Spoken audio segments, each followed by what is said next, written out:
एक बार सभी सावधान। सावधान के बाद में मैं आपसे करबद्ध निवेदन करूंगा, तो मुझे पूरा विश्वास है कि आप फॉलो करेंगे। पलकें झुकाएंगे जैसे हम ध्यान करते हैं, सभी सावधान और आंखें बंद। आंखें बंद क्यों करें? अब आप आंखों के सामने एक ऐसा चित्र उभारिए अपने गुरुजी का, अपने गुरुजनों का, जो सबसे आपको प्रिय है। आप उनका फोटो देखिए फोटो, ऐसे नहीं, आंख खोलकर मत देखो, आंख बंद करके देखो प्लीज। आप आंख बंद करके अपने गुरुजनों के फोटो देखो, 1 2 3 4, जो सबसे आपको प्रिय लग रहे हैं उनको पूरा फोटो देखिए। उनके सामने उनका आपको पूरा फोटो दिखाई देगा। ये मैं आपको हकीकत में जो निवेदन कर रहा हूं इसका आभास होगा आपको। हाँ, अब मैं बोलूंगा, पहले आप उनको सुने, जो मैं बोलूं वे भाव अपने मन में लाएं। ध्यान मूलम गुरुर्मूर्ति, अभी बोलना नहीं है, उनका ध्यान करें। पूजा मूलम गुरुर्पदम, आपका ध्यान आपके गुरु चरणों में। मंत्र मूलम गुरुर्वाक्यम, अब वो आपके गुरु क्यों हैं? उनके शब्द आपके जीवन में आपने स्वीकार किए हैं। और मोक्ष मूलम गुरुर कृपा। अब मैं बोलूंगा एक लाइन, आप सभी मन में गुरु का ध्यान करते हुए, ध्यान मूलम गुरुर्मूर्ति, बोलिए सभी। पूजा मूलम गुरुर्पदम, मंत्र मूलम गुरुर्वाक्यम, मोक्ष मूलम गुरुर्कृपा। त्वमेव माता च पिता त्वमेव बंधुश्च सखा त्वमेव विद्यादिऋणं त्वमेव सर्वमं देव। बहुत बहुत धन्यवाद। आराम से बैठें। अब आपने अपने गुरुजनों का ध्यान किया। मैं आज इस ग्राम पंचायत के सबसे उच्च शिक्षा का मंदिर मतिका तला में आपके पीओ साहब श्रीमान लाला राम जी, अशोक जी,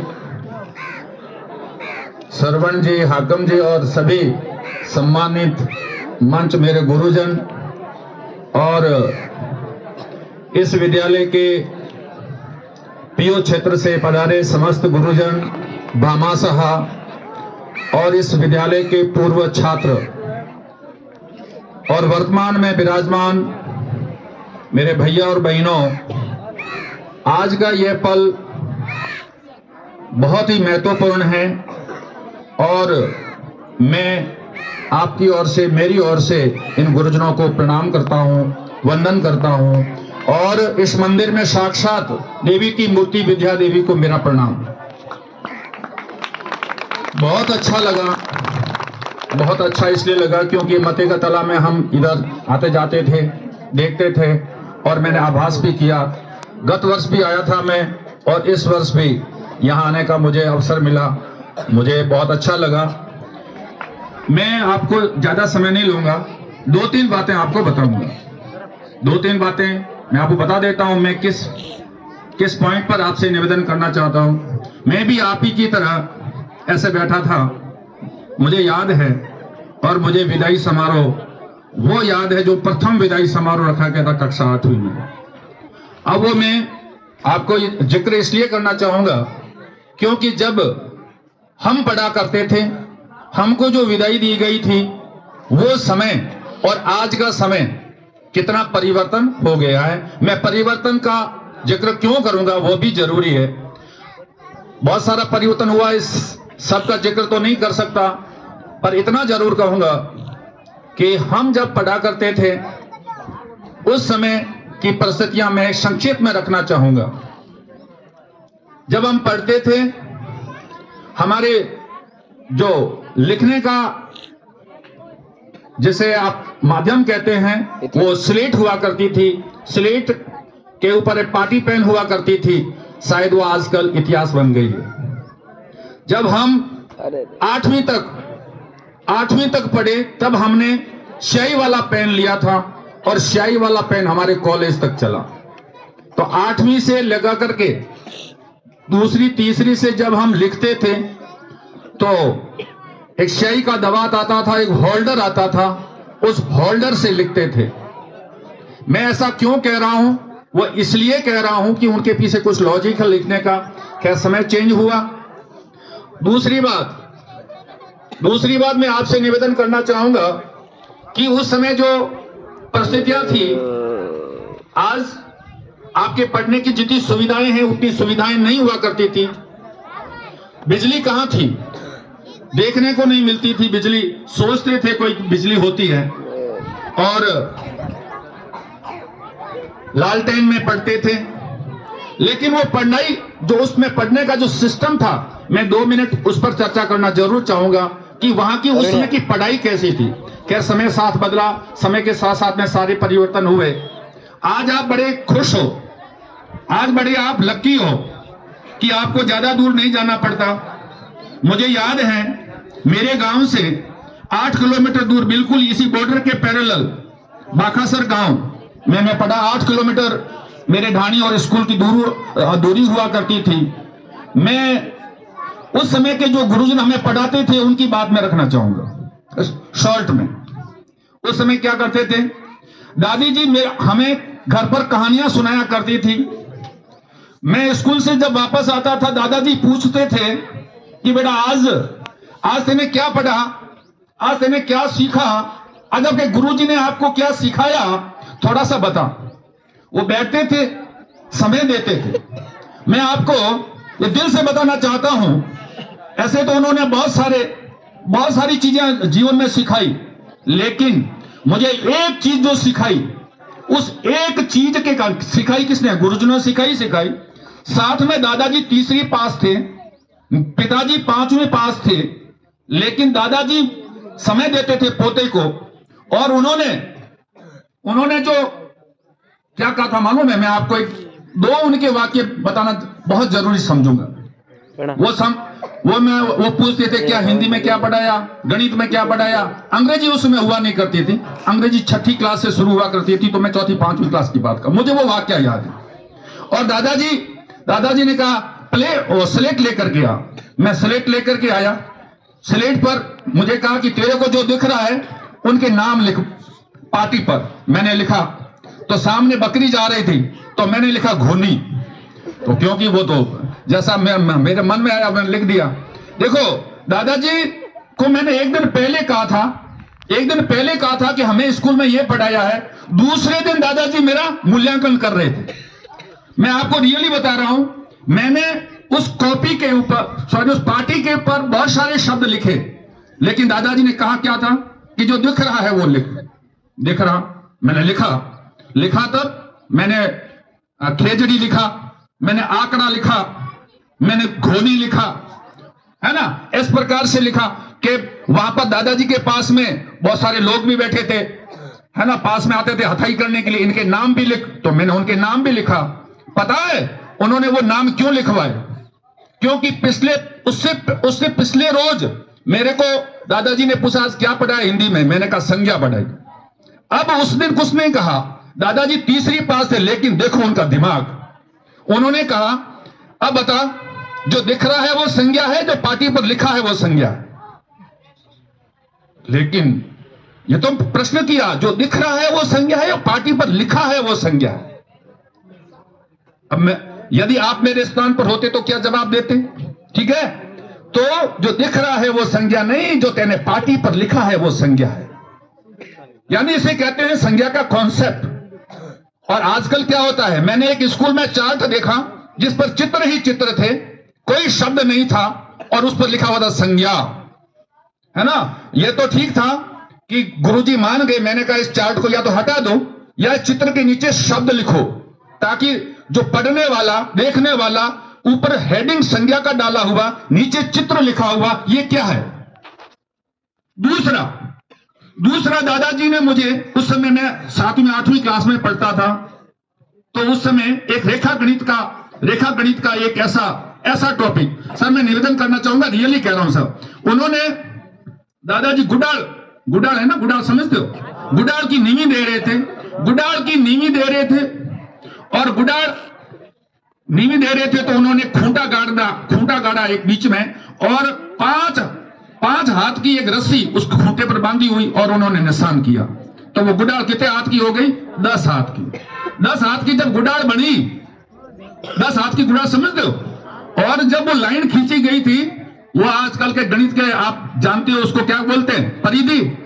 हाँ, और वो जो 10 हाथ की मतलब व्यास, तो जो व्यास और जो परिधि, 10 हाथ की गुडाल तो परिधि कितनी होगी, वो उनके दादाजी ने हमसे प्रश्न किया। पता है, हाथ मतलब अमानक इकाई। ये आपको पता है कि 10 हाथ की गुडाल हो या 5 हाथ की गुडाल हो, 7 हाथ की गुडाल हो, 8 हाथ की गुडाल हो, तो उसकी खोड़ कितने हाथ की होगी? शायद आप अपने बूढ़ियों के साथ बैठते नहीं हो, उनका अनुपात होता है 1 और 3 का अमानक इकाई में। 10 हाथ की गुडाल का मतलब 30 हाथ की परिधि होगी, 6 हाथ की गुडाल का मतलब 18 हाथ की परिधि होगी। समझ रहे मेरी बात को? ये मैं उस समय की बात कर रहा हूं, दादाजी ने मेरे को कहा था। अब वो जब हम स्कूल में गए तब समझे, ओ क्या पाई, हमें पाई का कॉन्सेप्ट दादाजी ने ऐसे ही समझा दिया था। पाई का मतलब जानते हो? पता नहीं। आजकल के लड़कों को पूछते हैं पाई क्या होती है, तो 22/7। ये 22/7 क्या था, पता ही नहीं। अरे 22/7 है क्या? ये व्यास और परिधि का अनुपात है, 7 और 22 का, बस इतना सा खेल है। अब ये इसे कहते हैं कॉन्सेप्ट। ठीक है, अब मैं ज्यादा आपको लंबा नहीं, मैं तो एक छोटा सा निवेदन कर लूंगा। जैसे ट्रिग्नोमेट्री है, और ट्रिग्नोमेट्री में क्या है, ट्रिग्नोमेट्री के सूत्र रखते हैं बहुत सारे, लेकिन आपको पता है ट्रिग्नोमेट्री के अंदर बेसिक में क्या है? कोई बताएगा आप में से? शायद नहीं। ट्रिग्नोमेट्री का जो बेसिक है वो है समकोण त्रिभुज। समकोण या 90 डिग्री का कोण, उसको आपस में मिला दो, कितनी भुजाएं होती है समकोण त्रिभुज में? 3, और 3 भुजाओं के अनुपात को ही ट्रिग्नोमेट्री कहते हैं, बस और कुछ है ही नहीं इसमें, है ना। तो ये छोटी छोटी जो चीजें हैं, ये हमारे को उस समय दादाजी बताते, यानी समय देते थे, आजकल समय का। तो अब मेरा आपसे निवेदन है कि आप लोग हमेशा ध्यान रखें, जो भी पढ़ें कॉन्सेप्ट आधारित पढ़ें, क्या है, क्यों है, और सीखने के 3 मैं मंत्र देता हूं, याद रखिए। देखिए, जो भी सीखना है उसके 3 मंत्र हमेशा याद रखो, चाहे कुछ भी सीखो।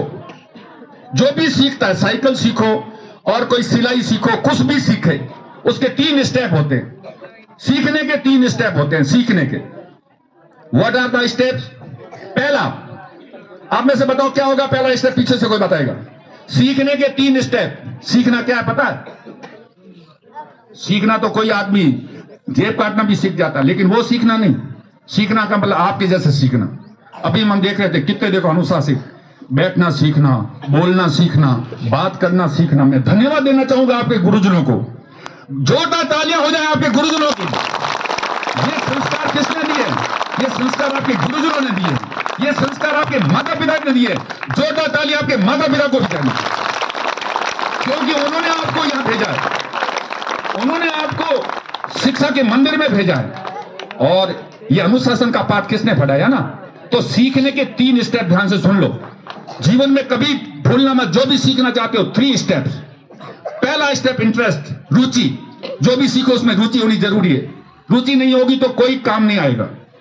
दूसरा स्टेप, कोई भी सीखना होता है उसकी प्रोसेस होती है, उसकी प्रक्रिया होती है। मोबाइल चलाना भी अपने आप एक कला है, उसमें भी इंटरेस्ट है तो मोबाइल चलाना सीखेगा, इंटरेस्ट नहीं है तो नहीं। अब अभी एक जमाना आया था थोड़े समय पहले, सभी प्रिंसिपल हेडमास्टर को मोबाइल चलाना जरूरी है। अब हमारे जैसे तो मोबाइल अब जरूरी हो गया, इसलिए उसमें इंटरेस्ट क्रिएट किया, तो बाद में इंटरेस्ट हुआ। दूसरा स्टेप क्या? प्रोसेस, प्रक्रिया। ऐसा कोई भी जिसके आगे सीखना लगता है, जिसके आगे सीखना लगता है, विदाउट प्रोसेस नहीं होता है, बिना प्रक्रिया के नहीं होता है। तो क्या प्रक्रिया है उसकी? आपको you have to know the process of the learning. जो आप सीखना चाहते हो उसकी प्रोसेस का आपको पता होना चाहिए। अभी भी सीखना नहीं होगा। Then last step, you will have to practice on the process. You will have to practice on the process. आपको उस प्रोसेस पर प्रैक्टिस करनी ही पड़ेगी, otherwise you can't learn anything. आप कभी भी कुछ भी नहीं सीख सकते। तो 3 ये मंत्र हैं, ध्यान रखो जीवन में।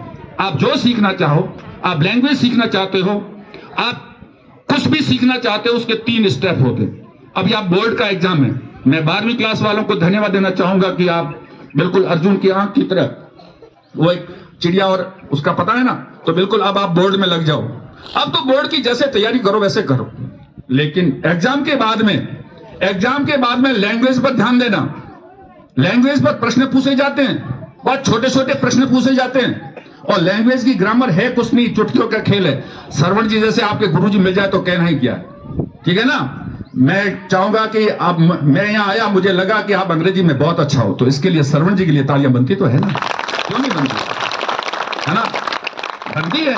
क्योंकि आपको सभी अभी कहा कि हंसी हंसी और खेल खेल में सिखाए, वो बहुत अच्छी बात। तो मैं आपका ज्यादा समय नहीं लेना चाहता। मैं इतना जरूर कहना चाहूंगा कि मेरे छोटे से बचपन से मुझे जो मेरे दादाजी ने और मेरे गुरुजनों ने जो मुझे कॉन्सेप्ट आधारित चीज मुझे बताई कि क्या है, इसको पता करो, उसके आधार पर हुआ क्या पता। मेरे गांव से मैं एक ही पढ़ता था, तो मुझे नौकरी, उसके बाद में मैं आगे पढ़ता ही गया, नौकरी मिल गई, मैं टीचर बन गया।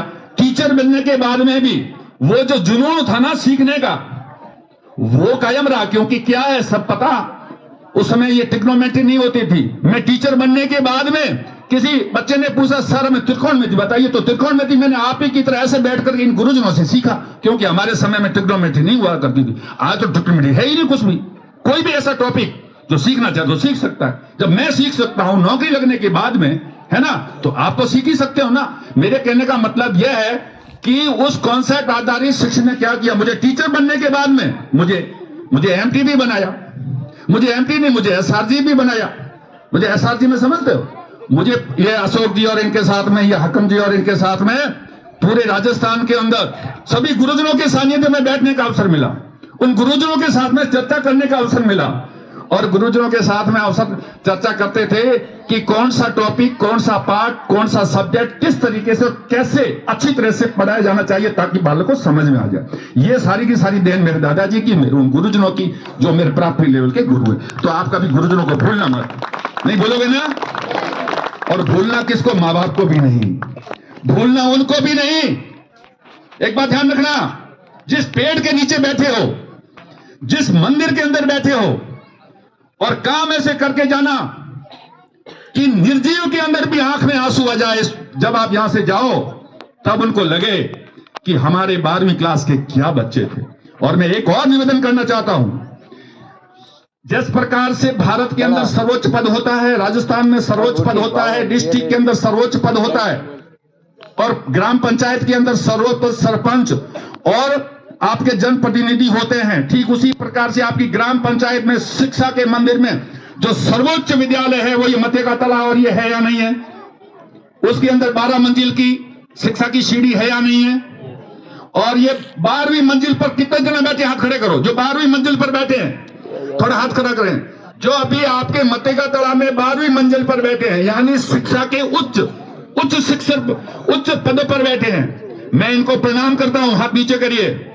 आपसे अपेक्षा है, अभी जो आपने हाथ खड़ा किया 12वीं क्लास वाले, ध्यान से सुनना, आपकी वाणी से, आपकी मन से, आपके वचन से, आपके कर्म से ऐसा लगना नहीं चाहिए। क्या ये जो छोटे छोटे बच्चे बैठे ना इधर, ये 11वीं वाले, 10वीं वाले, पहली वाले, दूसरी वाले, ये आपको आदर्श मानते हैं, और कि मेरे बड़े भाई बड़ी बहन कैसे हैं, है ना, कैसे बात करते हैं। ये अनुशासन का पाठ घर से नहीं, ये आपसे सीखते हैं। सीखने का काम देखने से होता है, अनुकरण करने से होता है। जैसा आप बोलोगे वैसा सीखेंगे। आज हम आ रहे थे, आप सभी चरण स्पर्श कर रहे थे, ये पहली दूसरी तीसरी क्लास वाले क्या करेंगे, आपका फॉलो करेंगे नहीं करेंगे, तो अच्छी बात है ना। बहुत अच्छी बात, आप भी शिक्षक हो, आप भी गुरु हो। गुरु का मतलब क्या होता है? गु और रू, दो अक्षर से बना हुआ शब्द जो अंधकार हटा करके प्रकाश लाए, वो गुरु होता है। रास्ते में जा रहा था, मुझे ठोकर लग गई और खून आ गया, इसका मतलब पत्थर मेरा गुरु है। क्यों? क्योंकि उसने मुझे शिक्षा दी। क्या शिक्षा दी? रास्ते चलना है तो सामने देख के चलो। तो पत्थर भी गुरु बन सकता है ना। तो आप तो साक्षात्कार हो। इसलिए मैंने कहा कि गुरुजनों को प्रणाम करो, गुरुजनों के प्रति श्रद्धा रखो, गुरु को हमेशा ध्यान में रखो। और गुरु जो हमको माता पिता है वो सबसे बड़ा गुरु होता है। और लास्ट में मैं आपने कहा था कि एक गीत अवश्य सुनाएं, तो मैं आपको अब कहने को तो मैं ज्यादा सुना सकता हूं, लेकिन आपको ये सुनना चाहोगे ना? सबसे पहले 12वीं क्लास वालों को, और उसके बाद में 2 पंक्तियां और होगी। ठीक है? ठीक है। तो अपन सबकी ओर से ये 12वीं क्लास वाले जो जितने भी है ना, वो सभी ध्यान से सुनेंगे। और 12वीं क्लास के सिवा जितने भी हैं, ठीक है, अब मेरे साथ में बोलेंगे। बोलोगे? पक्का? ठीक है। तो मैं थोड़ा व्यवस्थित हो जाऊं। मैं थोड़ा चला गया था ठेठ आज से।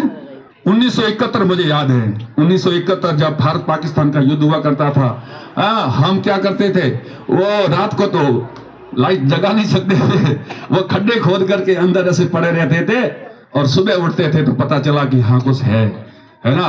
इधर उधर पूरा धुआं ही धुआं चल रहा था बॉर्डर पर। उस समय की परिस्थिति अलग थी। तो सभी मेरे साथ बोलेंगे, ये प्रकृति का नियम है ना। क्या जब बेटी अपने ससुराल जाती है तो अभी कुछ ऐसे ही शब्द, वो मैं नहीं बोलूंगा क्योंकि वो बहुत भावुक कर देने वाला पल है, उसको तो मैं यहाँ नहीं कहूंगा। ठीक है? क्योंकि बाबुल की दुआ लेती जा तुझे सुखी संसार मिले। आप बाबुल से कम नहीं हो, हमारे जो भी 12वीं क्लास वाले हैं, आप बाबुल से कम नहीं हो, लेकिन मतलब बाबुल की तरफ से जो दुआ मिलती है उससे आप कम नहीं हो। आप सभी 11वीं वाले तैयार हो? करते हैं विदा तुमको, ये रीत पुरानी है। बोलिए सब। करते को ये रीत पुरानी है। ऐसे नहीं भाई, करते, ऐसा दोनों हाथ जोड़िए सभी। करते हैं विदा तुमको, ये रीत पुरानी है। करते हैं विदा तुमको, जोर से बोलो, ये रीत पुरानी है। होठों पे है ये दुआएं, और आंख में पानी है।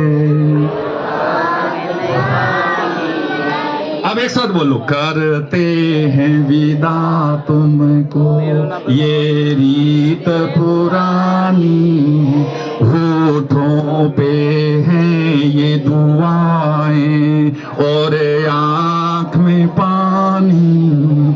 तुम दीप हो जिस घर के, तुम दीप उस घर को चमकाना है। तुम मान हो हम सबके, उस रीत को निभाना है।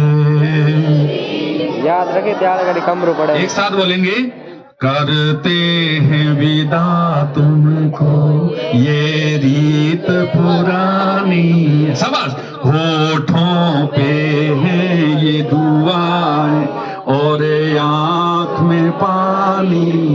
अब थोड़ा दूसरे अंदाज में, है ना, दूसरे अंदाज में, ये अच्छा नहीं लगा, थोड़ा गमगीन रहने वाला है। ठीक। अब इनको बोलना बारी वालों को, कभी सड़क से जाओ तो हमारे इस मंदिर में जरूर आना। ये पौधे भी किसने लगाए, देखो ये सामने जो आपके सीनियर स्टूडेंट्स बैठे हैं, जितने भी बैठे हैं, ये विद्यालय देख करके कितने खुश होते हैं। तो आपको भी खुश होना है ना? हाँ, बहुत अच्छा लगेगा। अरे थोड़ी देर, हाँ, तो अब मेरे साथ में अब थोड़ा हंसी खुशी के साथ में इनको विदा करते हैं। और इनको कहना, वो हमारे गुजराती में इस बार कहावत है, वो आवजो आवजो, आवजो में એટલે समझो, आवजो એટલે हूँ। जब जमाना होता है तो आवजो आवजो मतलब एक बार वापस जरूर आना। इसको गुजराती में कहते हैं आवजो। तो गुजराती के अंदर उस लहजे में है। एक दाड़े आवजो हमारे गावड़े, बोलो एक दाड़े आवजो हमारे गाँव, नीबड़ेरी साया में ऊंची चबूतरी, बोलो हाँ, अरे कातों में हुतर ने वटों में हुतली, लारे लारे भणवरो करा काम रे, लारे भणवरो कर, अरे एक दाड़े आवजो हमारे गावड़े, एक दाड़े आवजो हमारे गावड़े। ऐसा जचा नहीं, घटीरी घम घम में कुकड़ो जी बोले, और बोल सकते उषा महारानी जब घूंघट पट खोले, उड़ता पंछीड़ा करे लाड रे, उड़ता पंछीड़ा करे, एक दाड़े आवजो हमारे गावड़े, अरे एक दाड़े आवजो हमारे गावड़े, एक दाड़े आवजो हमारे गावड़े, खट खट खट खट रहट हाका, कोसा दूर खेता में मीठो मीठो पानी पावा, अरे उपजावा जीरे जेड़ो धान रे, एक दाड़े आवजो हमारे गावड़े, एक दाड़े आवजो मारे मते गेतड़े। बहुत बहुत धन्यवाद, थैंक यू वेरी मच। भाई रोशन खान जी हमारे साथ रहे हैं। रोशन खान जी ने मुझे कहा था कि रिटायर्ड पर्सन, हाँ बिल्कुल मैं आरपी जरूर हूँ, हाँ बट आपको लग रहा है कहीं, आपको लग रहा है, नहीं लग रहा, क्या नहीं लग रहा, 65 years old बेबी हूँ मैं, 65-year-old baby, 65-year-old baby. Thank you very much, बहुत बहुत धन्यवाद। आपने मुझे यहाँ जो बोलने का अवसर दिया, मुझे मान सम्मान दिया, आपका बहुत बहुत शुक्रिया, थैंक यू वेरी मच।